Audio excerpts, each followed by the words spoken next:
My mic's not working. No. I'll shout louder.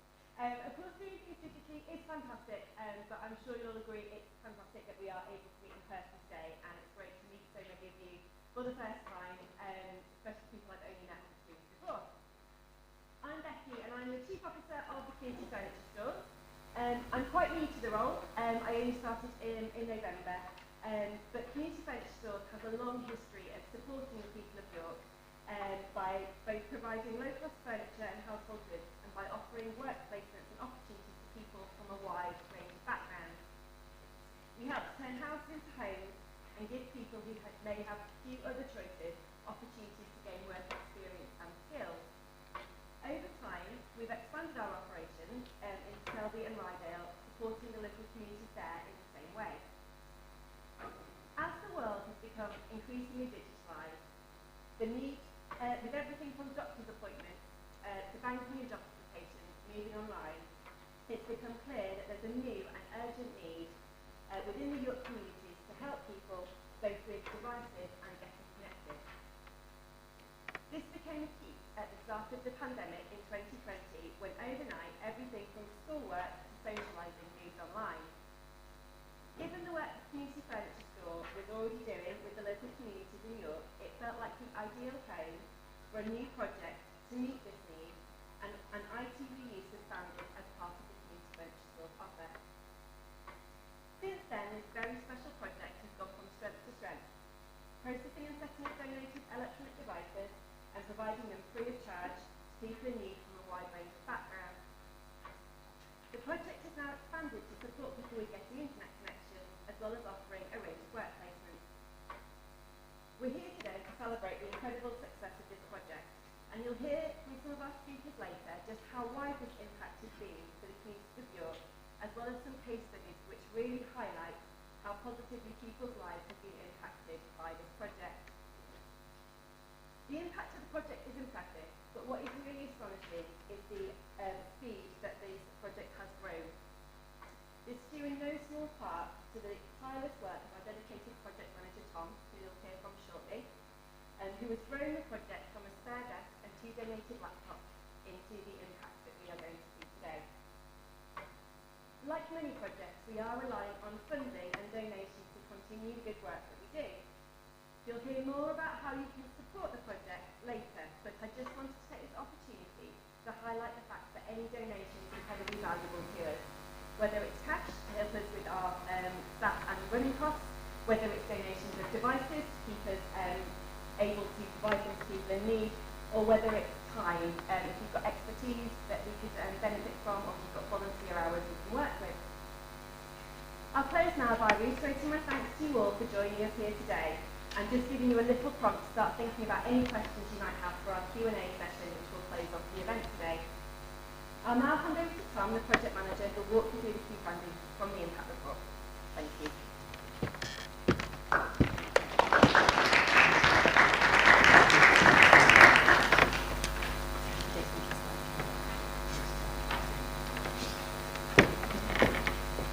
We only have one microphone despite being an IT project. I apologise. Is it not working at all? It's not working. I do apologise. Is that okay? Is that? I don't think it's working in the room. It's not working in the room. You all alright? Is he on? It's on.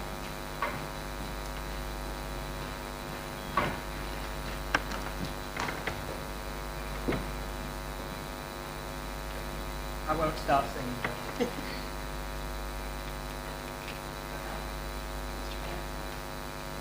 Hello? Is that the better?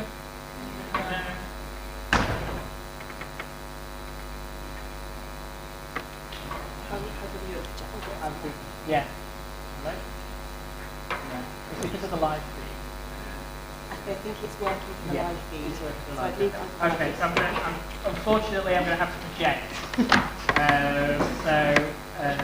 I hope you can all hear me at the back. I do apologise. Great, so first of all, thank you, Becky, that lovely introduction. As she said, my name is Tom Mears. For those who don't know, I'm the project manager for IT ReUse. This afternoon I will walk through some of the impacts that we've had and the achievements as well. The pandemic has highlighted the ever-increasing divide between those with access to digital devices and internet connections and those without. IT ReUse was set up in response to these inequalities and to be able to help alleviate them. So in summer 2020, a plan was set in motion by Susan Wood of City of York Council and Andy Waits of Community Furniture Store to help alleviate these barriers. Solutions for these problems have been circulating around, and people such as Paul Vishals from AGK and Jim Cannon from Yopa, who are here today, helped to push that forward, but COVID-19 drew this sharply into focus.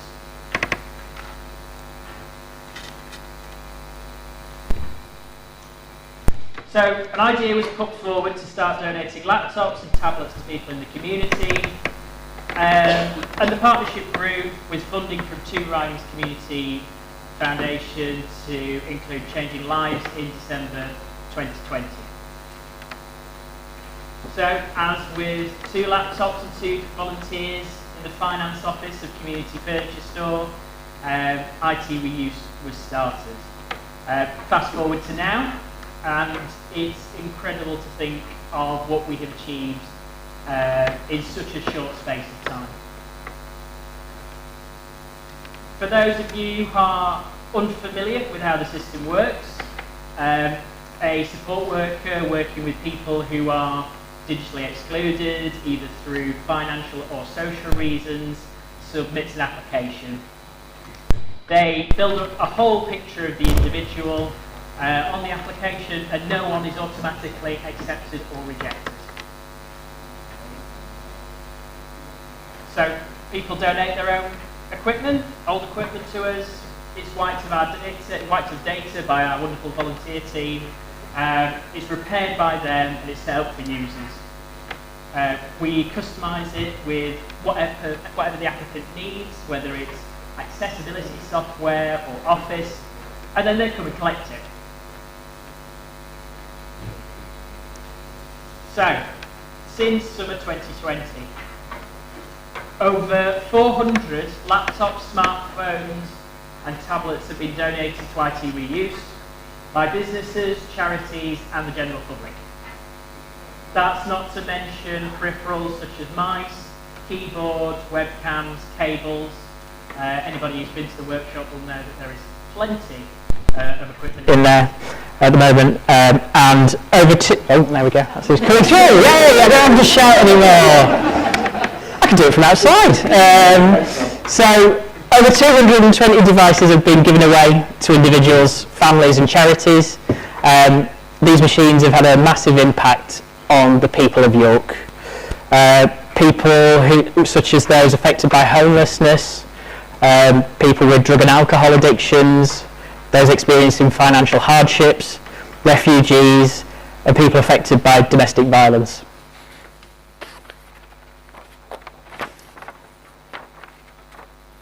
So, in our evaluation, people told us that the support that they had received had a transformative effect on their lives. So, 60% used their computers for courses, 43% use it for Zoom to keep in contact with family, friends and support networks. It's enabled people to manage their money and benefits. People applied for jobs, and one person thought that they would still be unemployed without it. A single mum affected by domestic violence said she was feeling calmer, less stressed, and her children were able to do their homework on their own for the first time. As well as helping people access devices, we are the only IT hardware training provider in York that works with volunteers. So quite astonishingly, over the year we've accumulated over 1,250 volunteer hours, and we support people with autism, learning disabilities, mental health conditions, and professionals as well, to develop skills and eventually find work. Over a metric tonne of waste has been saved from landfill, and 27 metric tonnes of CO2 has been prevented from being released into the atmosphere.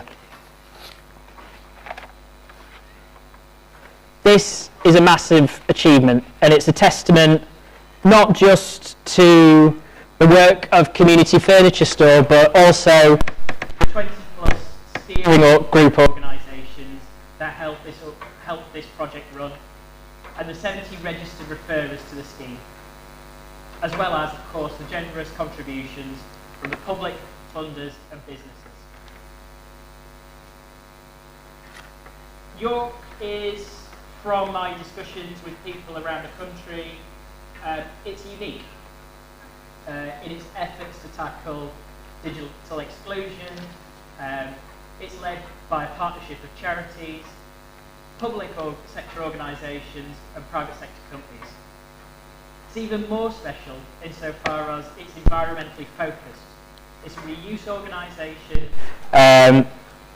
led because of the leadership with Community Furniture Stores, and it's a leading partner in the fight for digital inclusion. We found out early on that you can't just hand out a laptop. You need to be able to adapt to changes along the way. Community Furniture Stores, and it's a leading partner in the fight for digital inclusion. We found that people needed an internet connection and needed support and training for people to be able to use them. We are currently working with York Learning and York Cares to develop support and training for people in the community. And we partnered with City of York Council and have been awarded 300 SIM cards from Charity Connected, the Vodafone data charity, to provide internet connections to people in the community. While great strides have been made, we still have a long way to go. We can't take our foot off the pedal, and we need to accelerate. Get more devices, more training for people, more internet connections to the people who need it. So what are the challenges? Securing funding is always unpredictable. We need to raise £50,000 this year to continue the service and keep making a difference to the people of York.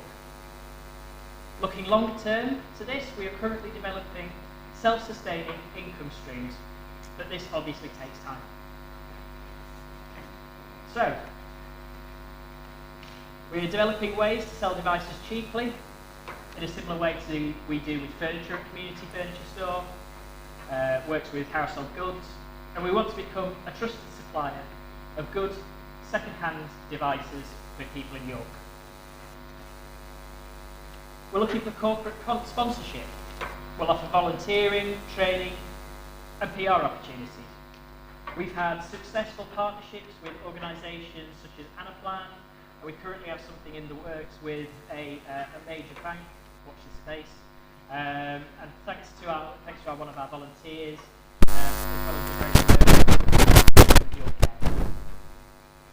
but the more that we have, the more we can do.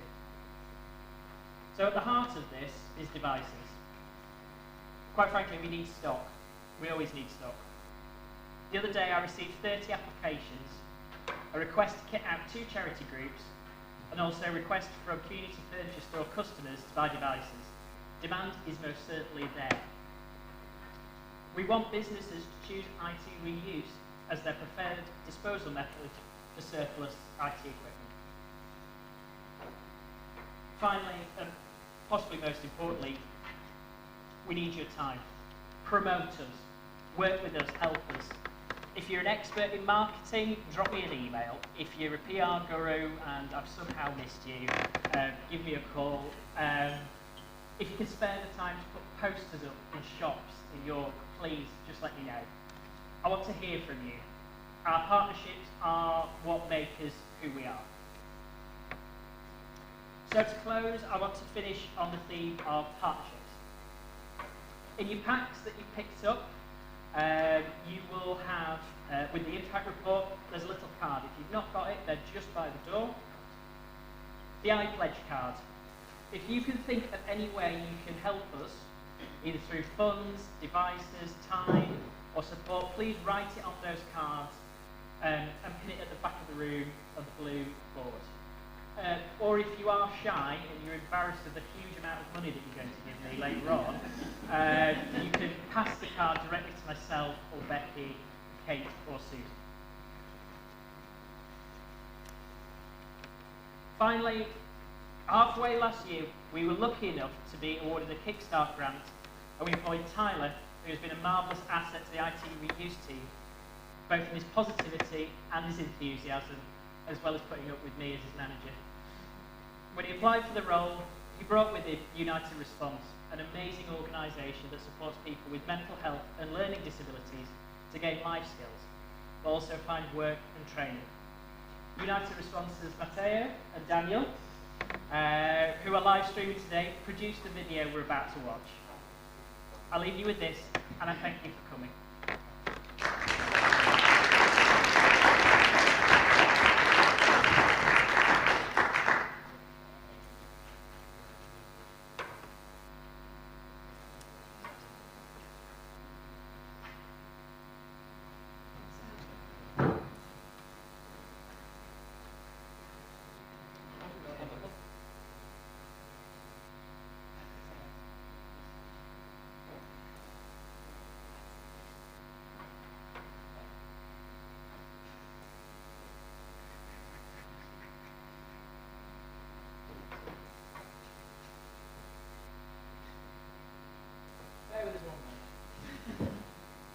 It's a really good video.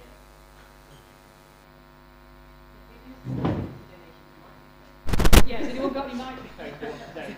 We'll start now.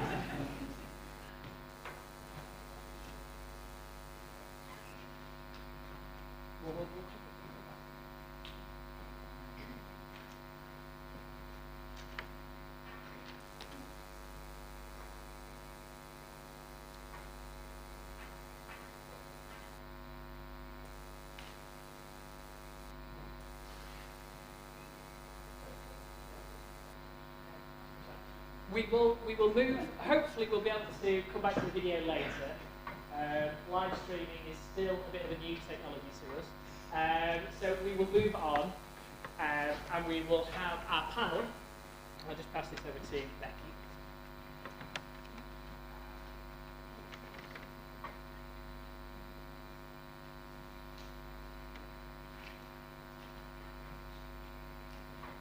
I'll just shout.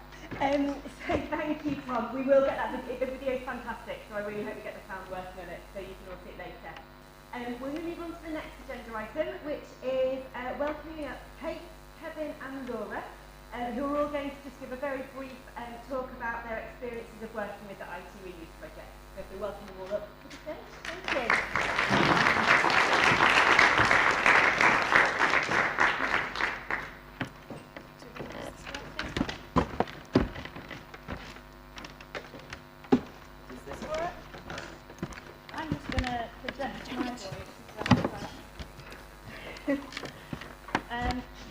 This is actually Will's statement. So Will is from York Learning, and he's been a really big part of the IT ReUse project. And so I'm going to read this. I'm going to try not to do it in his voice, but that's how I do it again.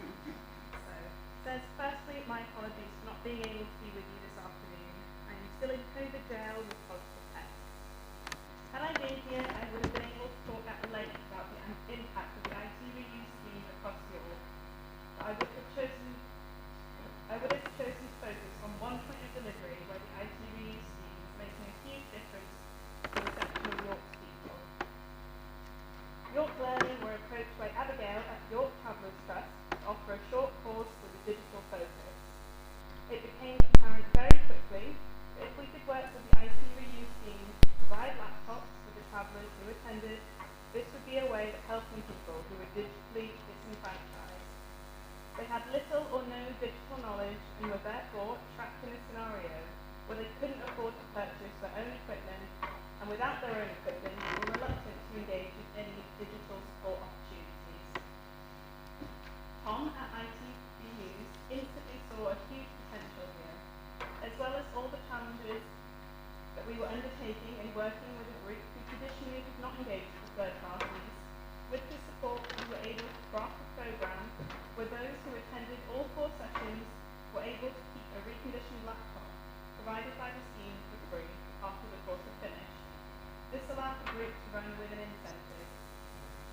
feedback from both Abigail at York Travellers Trust and the attendees themselves has been electrifying.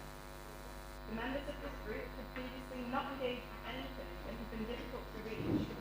As a direct consequence of this course, the members of the group are now engaging, have requested more learning in English, maths, family learning, and more advanced digital skills, and have been extremely positive about the entire experience. There is a lot of talk currently about levelling up. This small group are a microcosm of what York IT ReUse scheme is all about. Levelling up by giving people opportunities to work with partners and get online and digitally enabled. As the world moves ever more to a digital standpoint, helping marginalised and left behind get online is key to helping them be involved in society, to build confidence and to get them the support that they need. As a direct result of working in partnership with Tom, Susan and the IT ReUse scheme, a survey has been crafted and has been sent out to community groups and connections across the city to give those involved better awareness of what is out there, how people can be signposted directly and build better pathways to allow more individuals and groups such as the Travellers Trust to benefit directly from the IT ReUse scheme. York Learning are thrilled to be working with Tom and the team, and long may it continue. Do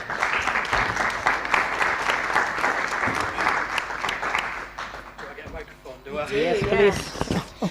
Otherwise we cannot hear anything. Shall I just... Does that work? Is that working everyone? Mic check.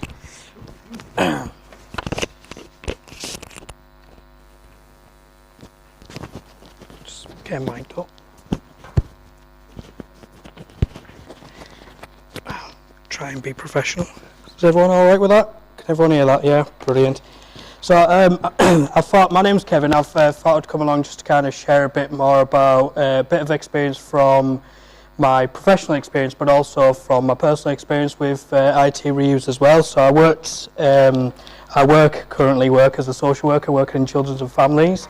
And my initial idea when I came to York was it's very affluent. There's quite a lot of money in York and things like that. But actually, when working with children and families, I noticed that actually funding probably doesn't reach as much as what I thought it would be to children and families. And reading the statistics of how many children and families don't actually have access to laptops and how heavily they are reliant upon schools and the education system for likes of Chromebooks and things like that as well. As Tom said before, when we had the COVID, I think that really heavily impacted straight away the need for these children and young people to have laptops. So I thought I'd come and really share one story of a young person, well, a couple of them, who I worked with, where it's impacted on them massively in terms of where they are now as well in the future, for the future as well. So I was working with a young person who was going through a very difficult time with his parents, drugs and alcohol misuse, and there was a lot of difficult decisions about kind of this person having to be removed and taken to a different place.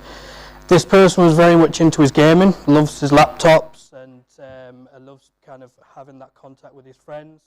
Within COVID as well, people getting social isolated. This young person was in a very unfamiliar world in terms of having those social relationships totally cut from him.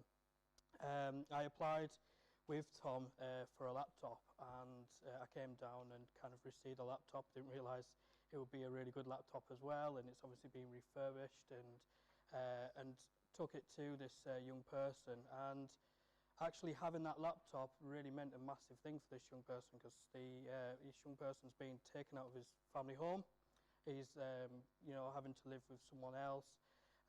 This person basically didn't have anything that they could call theirs, because their only last thing was probably their home and family.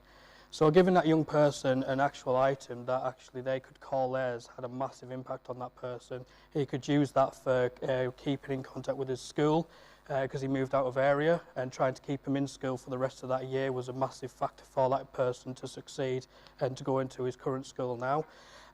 On top of that, you've got things like contact time with his family as well, so using things like WhatsApp, Skype and other things like that as well. That really helped, having that webcam. but also as well the enjoyable side of things. So what he's typically used to as a young child, which is playing Minecraft and Roblox and all the rest of it, you know. I can see a lot of smiles on my face, so a lot of people are playing Minecraft at the minute then, I see. But that was really, really key for that young person, and he's doing really well now. He's made his own new group of friends and things like that outside of the area. But without that, that transition would have been a lot more hard for that young person. I got another young person who was working with kind of the older end of the scale, and she had been again moved into like an auntie's house, and she didn't attend school at all whilst in mum's care, and she moved over to like say another family member and started to attend school, and things were going really, really positively for her. The only thing is she couldn't do any of the homework. She didn't have a laptop. People couldn't afford it because, let's be honest, laptops are quite expensive. So again, I applied to Tom, who managed to bring out a laptop, and with that it allowed her to do the extracurricular stuff that she wanted to do to try and catch up of everything that she missed last year due to no fault of her own. It was a parental decision, but it gave her that power to be able to go out and say, you know what, I'm going to go and make better of myself, which is a really big thing. So, and again, back on track again, things are going really well, achieving what she needs to, and again, you know, she's going to hopefully be getting really good grades in GCSEs. The second part of kind of my storytelling here is about kind of my personal time as well. So again, because I've got nothing else to do on a weekend as being a social worker, I asked Tom to see if I could kind of help out with being a volunteer. And I've obviously met some absolutely amazing people, including Tom as well, and just basically the work that I do, knowing, because I like to give back to the community wherever I can, and knowing that I'm bringing all these old laptops, whether they're really, really high-end laptops, you know, MacBooks and things like that, or anything that's really, really small that you think, oh God, I'll, you know, put that in the trash, it's only 10 quid. Actually, that could make an absolute massive difference to a child's life, because that's that sense of possession that a child could do with. And obviously working with them, tearing these laptops apart, cleaning them up, and making sure that all the, you know, the files are removed off there as well, making sure it's really, really secure for everyone. I think that's the biggest thing as well. And a lot of people are put off by donating because they're like, oh, what's going to happen with all this data? It is completely wiped, and it's, you know, completely gone, so no one can access that. But then you've got a brand new-ish laptop, second-hand brand new-ish laptop that a child can use for very, very simple things. So, as the famous saying, one man's trash is another man's treasure. So, but I just thought I'd explain that, and thank you very much for coming along, and I really hope you can help out wherever we can. Thank you very much.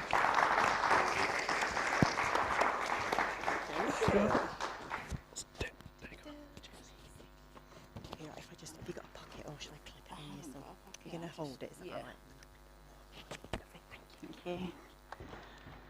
Hello everyone, I'm Laura from York in Recovery. Don't mind me reading off of my phone, but my mind goes blank in front of more than about 3 people. So what was my situation? So this was in August of 2020. I was newly back into recovery from substance addiction.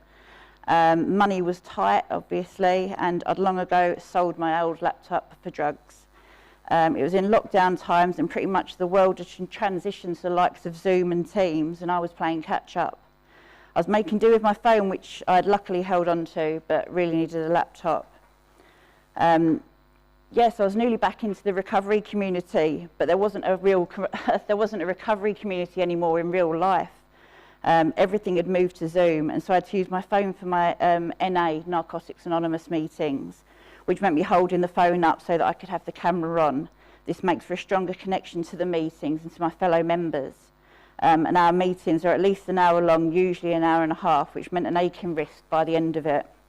Not the worst thing in the world, I know, but my recovery is essential, and this just made it a little bit harder. A lot of the time I just had the camera off, as it was easier to concentrate on what was being said, but you do lose that connection. I then went into the Oak Trees rehab programme with Changing Lives, and at the time it was 50% in the building, 50% at home. And in this case, you weren't allowed to have your camera off for the sessions, you had to have them on. So by the end of the day, I had a very aching wrist, and I quite often had a headache from staring at the small screen of my phone. I was embarrassed that I didn't have a laptop like most of my peers, but I just had to get on with it as I had no other option and certainly wasn't going to have the money anytime soon. After Oak Trees, I got involved with York in Recovery, it's a peer-led recovery service. And it was embarrassing because we'd be doing Zoom business meetings and they'd be putting things up on the screen that I couldn't see well, links to documents that I couldn't open because I was on my phone. And I felt less than and mortified when I had to explain that I couldn't open the document or the link, etc. And it had me doubting my abilities, and all because I didn't have a laptop. So how did I get referred? I've been selected to be a part of the System Changes 2021 course, which I was thrilled about. But I had no laptop, so I borrowed one off of a friend. Unfortunately, it was very slow as it was quite old. So again, I was having to speak out on the course and saying I can't open this or I can't do that. And again, I felt embarrassment and shame, and that wasn't down to anybody else. They're my default settings due to my past. So anyone on the course was the lovely Kate McClevin, who, bless her, noted my difficulties and talked to me about the IT ReUse scheme, and yeah, put us in touch with lovely Tom. And yeah, and I got a computer and I was elated. You know, I was given a Dell touchscreen laptop, all lovely and immaculate. And the first time I used it and could keep up with everybody else on the course, I felt like I could now fully take part and not feel that I didn't deserve my place there just because of the computer. So what difference has it made? It's made a huge amount of difference to me. It gave me a real sense of belonging, of acceptance, confidence, and it enabled me to accept new opportunities because I could now be on the level playing field. As a member of York in Recovery, we were then given the ability to refer people who are in our community so that they can benefit from the IT ReUse scheme. And I know it's made a real difference to those people too. I truly believe it's helped me with my recovery journey too, as it's helped me to new opportunities and has helped my world expand. Please get us now. Thank you. Should we get down? And thank you so much to everybody who's just shared their story. I'm sure you'll agree it's really impactful to hear from people who've directly benefited from the project. I think we're hoping that we can show the video with sound now. Take two.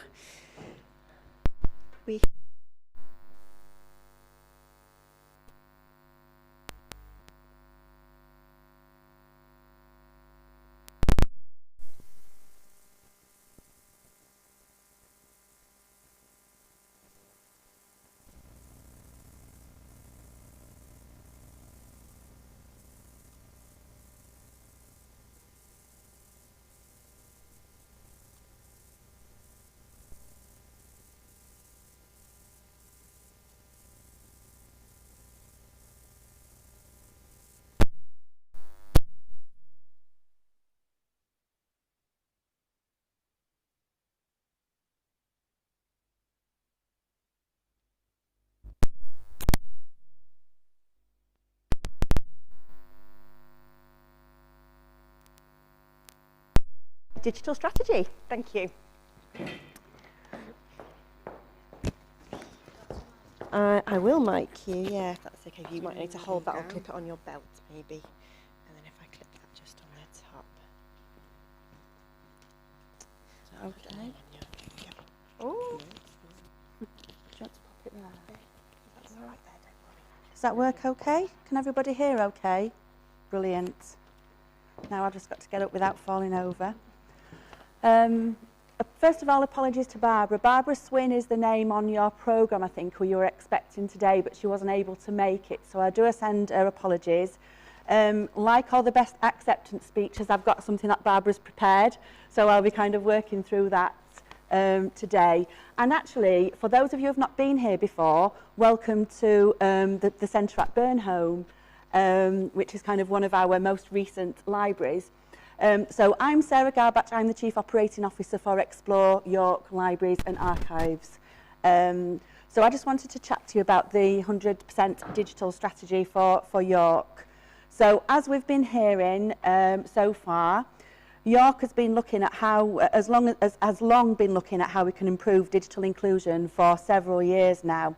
And as we've been hearing too, now's even more important than ever as we all had to go digital during the pandemic and all of a sudden we were scrabbling around working our way through how to use Zoom, etc., etc. Whilst we know not everyone wants to be online or access everything via the web, we want to make sure that everyone has the chance to be connected. We want everyone to have the choice and the benefits that the internet offers, and no one should be left out because of financial exclusion or lack of skills, knowledge or confidence. As we all know, the people most likely to be digitally excluded are those who have other challenges, as we've been hearing about actually, that can make it more difficult for them to engage, such as disability, learning difficulties, poverty, homelessness, addiction, language barriers, long-term health conditions, social isolation, memory problems or other factors. But we can't do this alone, and we need to work together to fight that digital divide. Back in August, over 70 people attended our digital inclusion workshop, and I think many of you are actually in the room today, so thanks for your participation. And we came away with a collective will to work together to ensure that everyone in the City of York can have the digital skills that they need, skills to participate in today's world, because people who are offline are often missing out on all of the benefits the internet can provide, from helping them to find work, to saving money and keeping in touch with friends and family. Again, all the kind of stories we've been hearing about earlier this afternoon. So we formed a partnership to work with the aim of making this happen, and that's 100% digital. Our aim is to support and enable digital inclusion for everyone. 100% Digital York does not mean forcing people to be online. It's about providing them with choices. 100% Digital York is about confidence, connection and choice. So confidence. We want to address the common barriers to digital inclusion, make sure everyone in York understands how digital can benefit them and is able to gain the skills they need to make the most out of digital. Connection. We want to make sure that everyone can have the opportunity to be connected, to get online and to know where they can go to get help. And choice. We want everyone to have the choice to make the most out of digital and that no one is left out. The 100% Digital York Partnership brings people together from different organisations and different sectors based on common interests or barriers so that they can share their experiences and learn from one another. By co-designing our approach with professionals and practitioners, staff and volunteers and people with lived experiences, our partner organisations will gain the knowledge, confidence and freedom to develop their own distinctive approaches, weaving digital into their day-to-day activities in a way that benefits everyone. Our approach will be informed by our knowledge of common barriers to digital inclusion, but we understand that everyone's digital journey is different. The reason for being offline, the motivations for doing more and the support needed to make the most of digital are always unique and personal, whether for organisations or individuals. Our partnership discusses common challenges and best practice and shares opportunities for working together and also for identifying funding.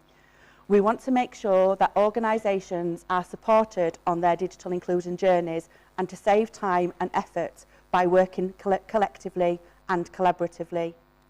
We've agreed already an action plan and set up 9 streams looking at different aspects of the plan. And I think, again, some of you around the room are already involved in those work streams. And these are funding, infrastructure and connectivity, digital skills training, and that's both formal and informal routes, digital champions network, information, signposting and triage, marketing and communication, accessibility and inclusion, evaluation and the IT ReUse scheme, which we're here today celebrating, and we've just been hearing those amazing stories about the difference that the IT ReUse scheme has made to individuals. We have also just secured funding for a 100% Digital York coordinator role, and recruitment is currently underway for that. So that's a funded post that will be based within our structure, within Explore York Libraries and Archives, and that will be to drive the work of the partnership forward and to provide a lead for several of the work streams, and also probably to go out there and identify more funding so we can continue to grow and grow and grow that partnership. And we're also in discussion with Live Well York about providing a web presence for the partnership, and we've just been touching base on that on the table this afternoon, so thanks for that. We know that helping people to become digitally included brings wider social benefits, improve digital skills, help people to be better informed, pay less for things, be more employable, to help people feel more independent, be less isolated, and live happier, healthier, easier lives. And as we emerge from the pandemic, it matters now more than ever that we all work together towards our vision of 100% digital York. Thank you. Thank you.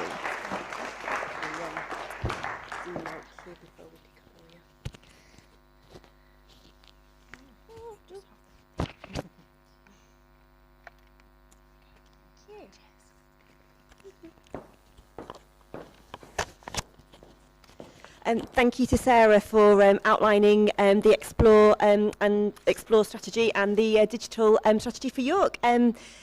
We are going to skip over the video. We think it might be easy to send you all a link to the video so you can enjoy it in the peace and comfort of your own home with the sound as loud as you would like to listen to it. So we're going to go to our last item on the agenda today, which is a Q&A panel discussion. And that will be with Tom, our project manager, Susan Wood, and also Kate, who we heard from earlier, who are all going to pop up. I'll let them introduce themselves on the stage, but if you get thinking about your questions, this is your opportunity to ask anything you'd like about digital strategy and IT reuse project. Thank you. I think if you share that mic, and then I will rove around with this one. Fantastic. So I'll let Susan introduce herself first, once she's got a mic. Are you going to shout?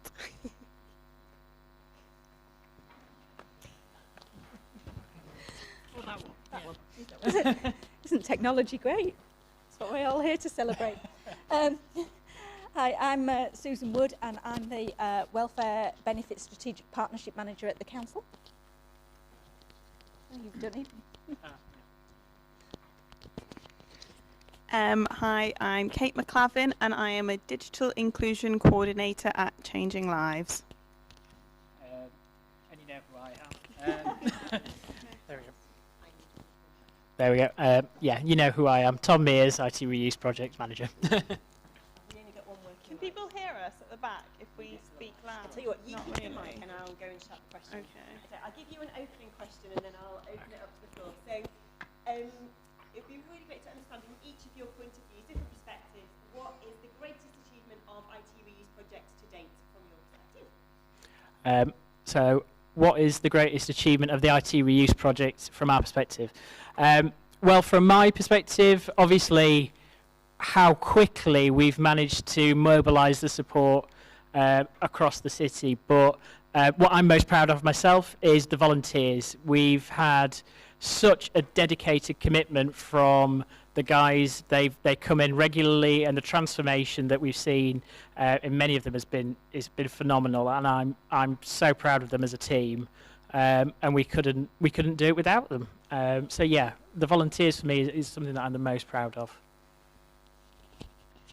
For me, it was. Can you hear it? Oh, there you see. If you hold it close to your mouth, you can hear. For me, it was the whole partnership aspect of it, and how everybody's worked so collaboratively on the process, and it's been such an inclusive scheme in the sense of the amount of people across the city that's been involved and worked collaboratively together. We couldn't have done it individually so quickly and so well.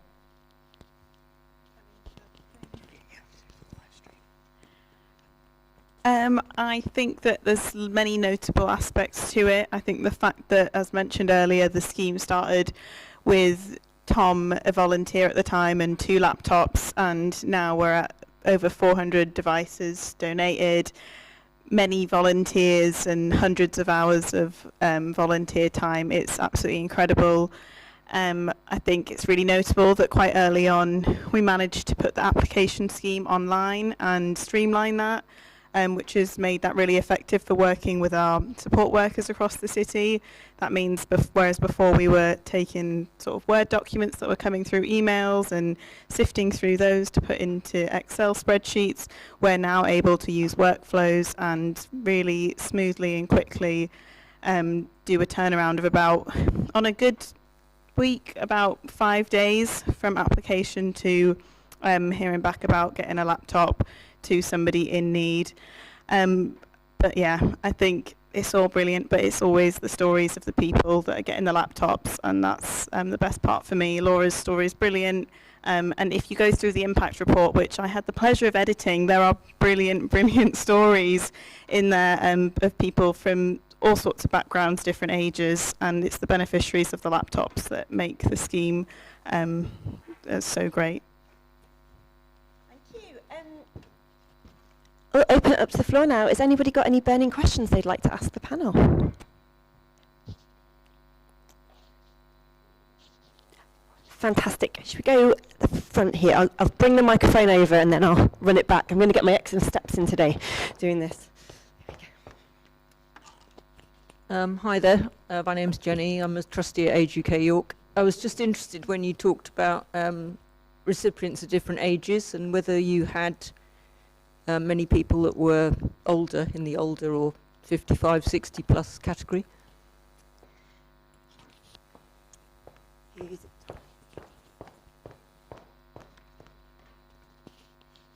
Thanks, Jenny, for that question. I think when we started, the primary kind of applicant that we got was we got a lot of people through from Changing Lives, obviously because of the partnerships that Kate's brought to us. So I think when we looked at the data, the average kind of person was 45, male, and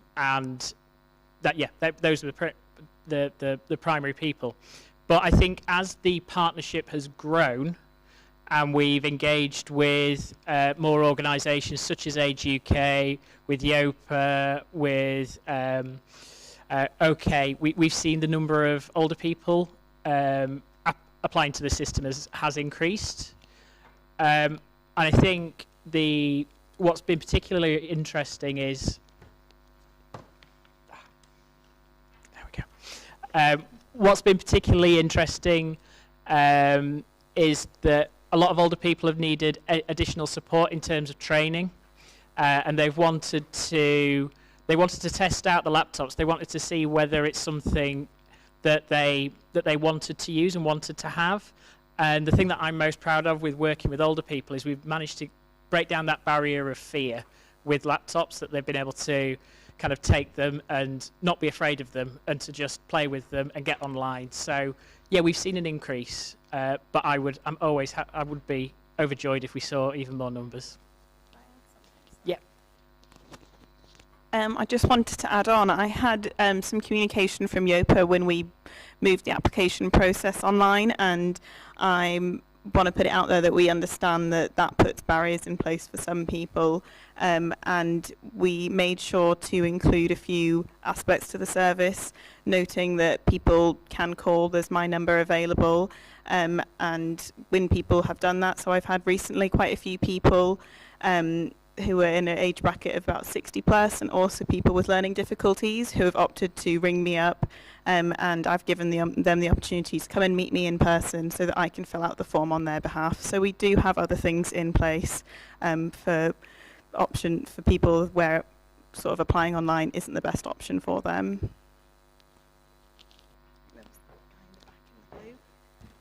And there was another question. Fantastic. There we go. Just a question from someone who's on the live stream.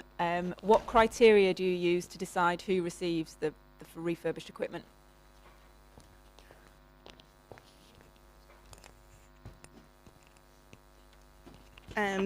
So the online application criteria, which the way that it would work is that a support worker will sit with the person applying and fill out the form on their behalf, and criteria lists basic details like, well, no, there's not criteria, but we take down basic details like name and age and location so that we can sort of look at the data analytics at the end of the day. But we do ask what people's income is, whether they have any savings, what benefits they're using, what their housing type is, whether they're an owner, whether they're using other sort of tier 1 housing. We take all of those basics into account, but at the end of the day it's a bit of a bespoke process. We had chats at the start, and when we moved it online, talking about how we could bring algorithms in, and we firmly put our foot down and said it just wasn't right for us because it wasn't a human-centered approach, and that's something that we really aim to do. So I personally read all applications that come through on our workflows, and sometimes there's somebody who on paper may look as though they have secure housing, or that their family income is between £15,000 and £25,000, but reading their other circumstances, which there's space to write, you'll read that the scenario doesn't leave them with any other option besides to get a free laptop. So it's a completely bespoke process of accepting people, and the criteria is very open. Yeah, I think just to add to that, we've only rejected 2 or 3, just a short handful, and we've gone back to them and asked them to give more information, and then we've accepted them. So I think out of the several hundred we've had, we've not really rejected that many. Yeah, the process at the very beginning when we all got together was that we wanted to be as broad as possible and help as many people as possible, and that and the reason for having applications come through support workers is that it's part of a wider assessment, that we're making sure that people are getting all the support that they need in the best way, and that a computer or the digital device is part of that wider support. And so therefore, if somebody's working with somebody and a support worker is saying, you know, in working with this person, we've identified this need, then on the basis of the support worker working with that and having done that assessment, then that's 99% of the process. And then we're double checking to make sure that nothing's been missed.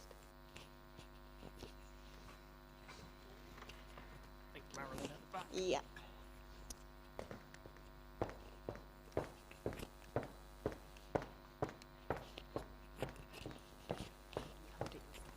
Thanks. Can you say a bit about what your experience is of ongoing support, both for people being able to retain their confidence and to remain online? I think about myself, many years of using the internet, and I still have to ring the support line, not yours, obviously, from time to time, and getting my equipment sorted out is, you know. Can you say a bit about all of that?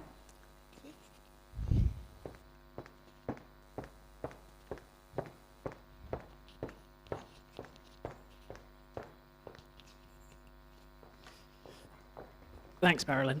I think from the discussions that I've had with people as I've gone around, maintaining that confidence is embedding it into whatever you're doing in your daily life. It's not having it as a separate thing that you go to and going, right, I'm going to go do some IT now. It's using it as a pathway to something that you already love. So, for example, you use it to perhaps, I always use Paul's example of bingo. You go play bingo using your iPad. You look up tutorials on YouTube in order to do cooking or whatever. If you use it as a pathway to things that you love or things that you need to do, I think it becomes just a part of everyday life. Obviously, that's very easy to say, but what I would say is, as a tip to maintain that confidence, is reach out and use peer support networks. So, for example, I know St Sampson's in town, the Over 60 Centre, which is a wonderful place, and YREN is York Racial Equality Network is there. They're great. They have a Friday afternoon session, and Rama facilitates them helping one another. It's easier to be able to just ring up someone else that might know, or just lean over while you're reading the paper and go, hey, do you know how to get onto the internet banking? Yes, I think that's it. I think reaching out to, sharing with other people, but also focusing on things you love.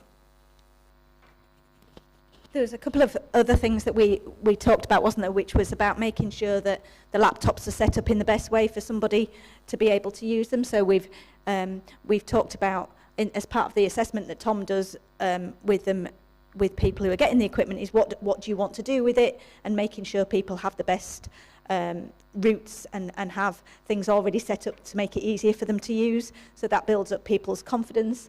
And we've also talked about having internet security, which is built in as well, so to try and make sure that people feel confident about doing that. And then also the other thing is about making sure that that we're linked into that wider strategy, because it's not just from the IT reuse point of view, it's about giving people the equipment and getting them started. But then the important thing is how then, you know, we all, once we're all started, where do we all go and and what do we do? And the digital strategy and Live Well York are playing a key part in that, to make sure that we can signpost people to the relevant support. And that applies to all of us once we're going, and where do we get that information and support from?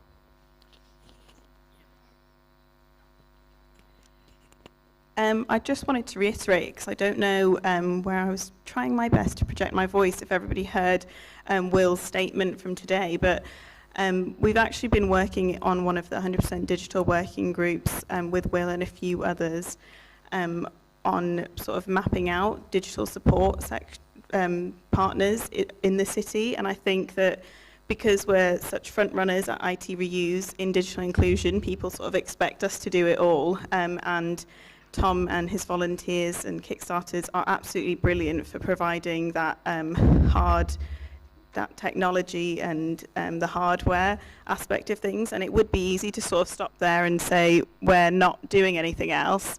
But I think you do a great job for linking into everything else. And we have started on a process. Is this still going?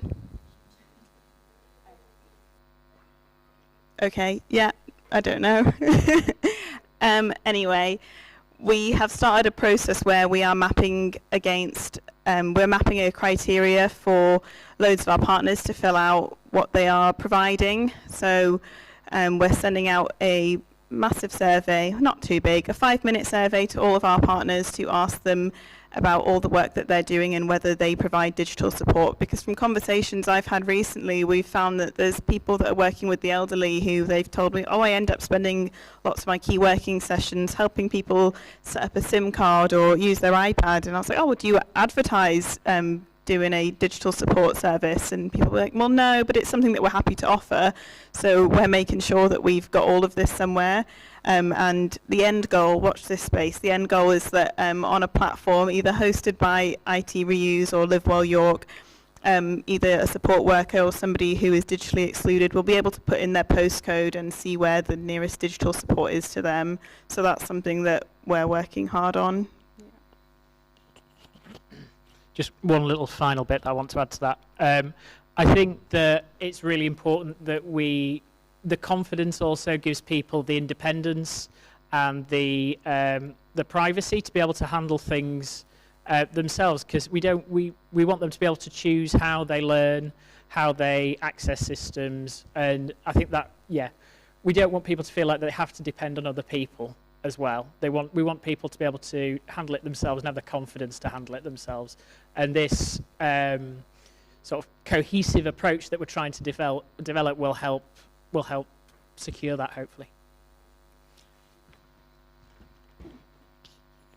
I think we've got time just for one or two more questions. If there are a couple of burning ones in the room, let me run over.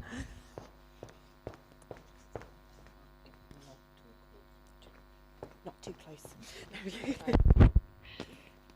Hi, Pauline Stutchfield from City of York Council. Hi. You've talked about the kit, you've talked about the skills. Oh, sorry, talked about the kit, talked about the skills. What about the connectivity? You briefly mentioned Vodafone donating some cards, but it costs an awful lot to connect, doesn't it, to data? what can we do about that? And is there anything that anybody can do in the room that could help, or anyone on the live feed or the recordings that would benefit the IT reuse scheme, are the people who benefit from the scheme?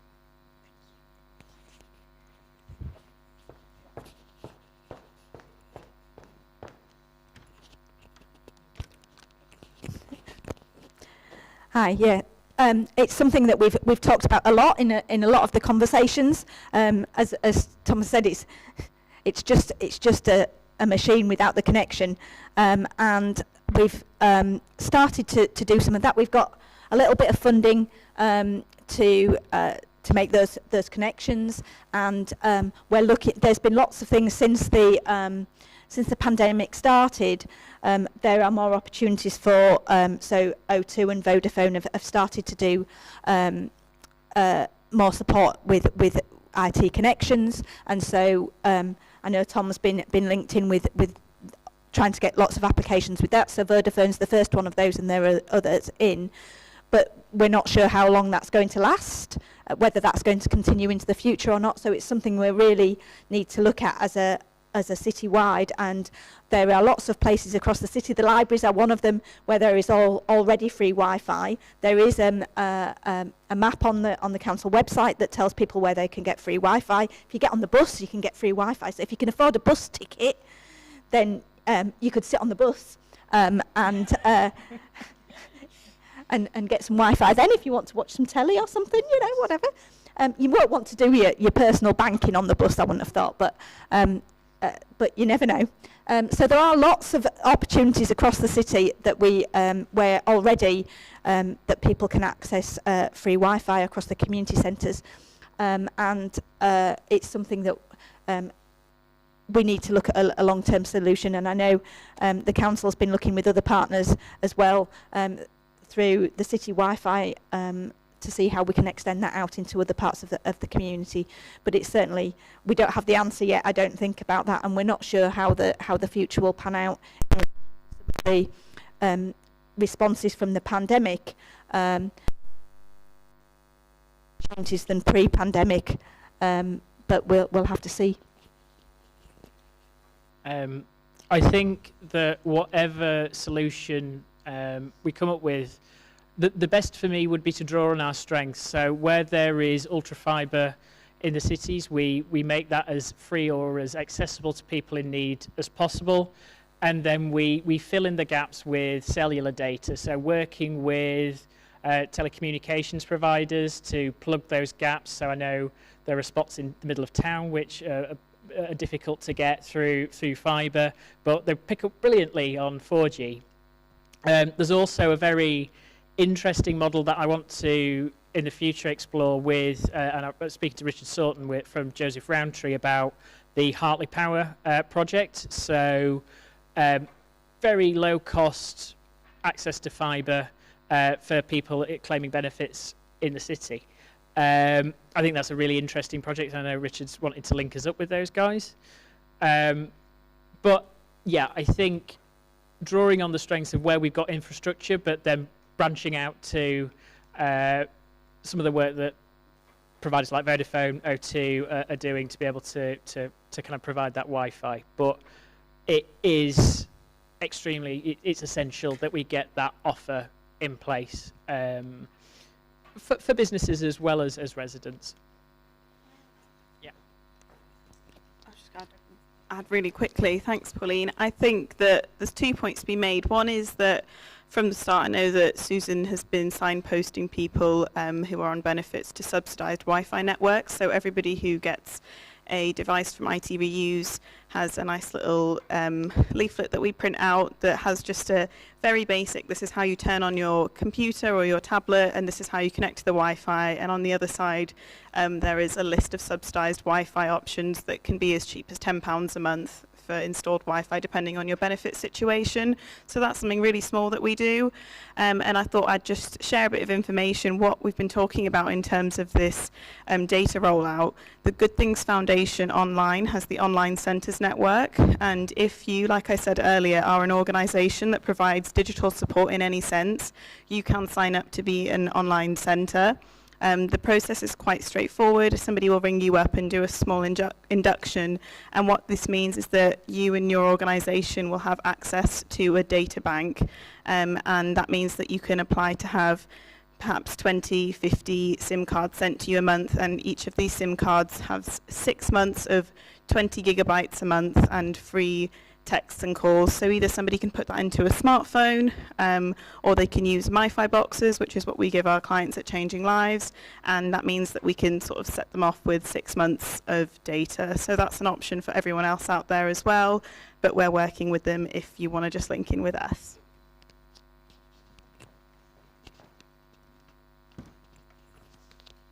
I think there were a couple more hands up. Fantastic. And then we've got one question to finish from the live stream, and then we can all eat more cake. Thank you very much. I was just going to ask quickly, is there an age limit on the tech? I.e., do you want, I know there's a lot of old tech out there, is there anything you wouldn't take? And also, I retweeted one of your tweets recently, and someone commented about the rubbish tips around the city that some take PCs, etc. Is there any connections that would be worth exploring there? That's it. Thank you.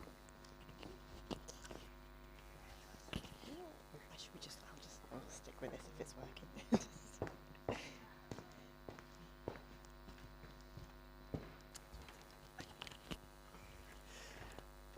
Thanks, Rob. Yes, we are limited by waste regulations on what age we can take.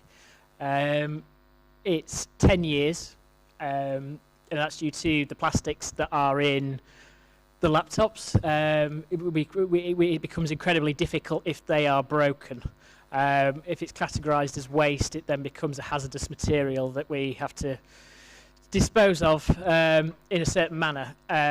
So yeah, if anything less than 10 years old would be 10 years old is the maximum. In terms of the places like Hazel Court, I would love to explore that as an option. I know that there's been some great work with other areas of reuse in the city to do with Hazel Court and the recycling. And yeah, at our heart, we are a reuse organisation, Community Furniture Stores, and I think it's essential that we look into as many options as possible to divert things away from landfill. So yeah, I would be definitely up for exploring that further. I saw that tweet and I thought, oh yes, definitely. One more from Holly. Yeah.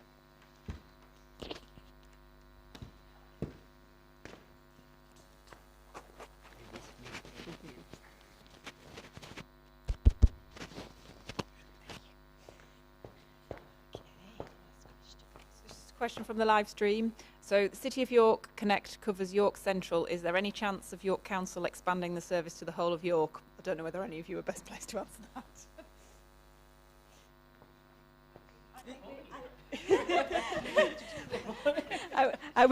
I'm looking at my colleagues in the room. I think we need to take that away and we'll maybe come back with a response on that one. Well, thank you. Thank you so much for your really interesting questions. I hope you all found that useful, and thank you so much to the panel for sharing their thoughts. Tom has given me a laundry list of people to say thank you to, so apologies, it's going to take 5 more minutes of your time, and apologies in advance for anybody who's missed off this. There's been so many people who've helped make the IT ReUse project what it is today that we couldn't possibly list every single person. But firstly, thank you to Susan for all the hard work in setting up and supporting IT ReUse, both initially and ongoing to this day. To Kate for designing the impact report, and it sounds like there were lots of edits to that, so thank you for the meticulous work going through that and making sure it was the fabulous document that you've all received today. To Holly and York Cares for all the work they do for IT ReUse.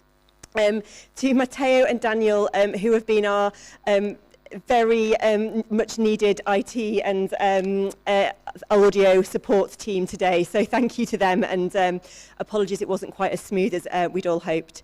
To Barbara Swin and also Sarah at York Explore, both for the use of the hall today, but also for making the time today to share about the digital strategy for York, and to all of the presenters and people who shared their stories and their time today.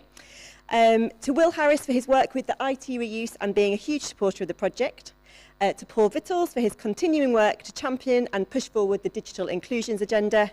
To Andy Waits, who was my predecessor at Community Furniture Stores, who initially worked on the project with Susan and Tom for all his hard work in setting it up. To the IT ReUse steering group for ongoing guidance and support, and I think sometimes therapy, depending on how well or otherwise it's going. The whole Community Furniture Store team for the support and giving the IT ReUse project a home. And of course to all of the IT ReUse volunteers and Tyler, who without which we wouldn't be able to run the project at all. And last but by no means least, to Tom, both for his ongoing hard work with the project, but also a lot of what's happened today is all down to Tom's organisation, which was no small feat. So thank you, and thank you for coming. It's been a fantastic event. Please don't forget to fill in your pledge cards. If there is anything that you can do to support us, hand them in to us or stick them at the back. And please do feel free to stay and network if that's interesting to you. Thank you.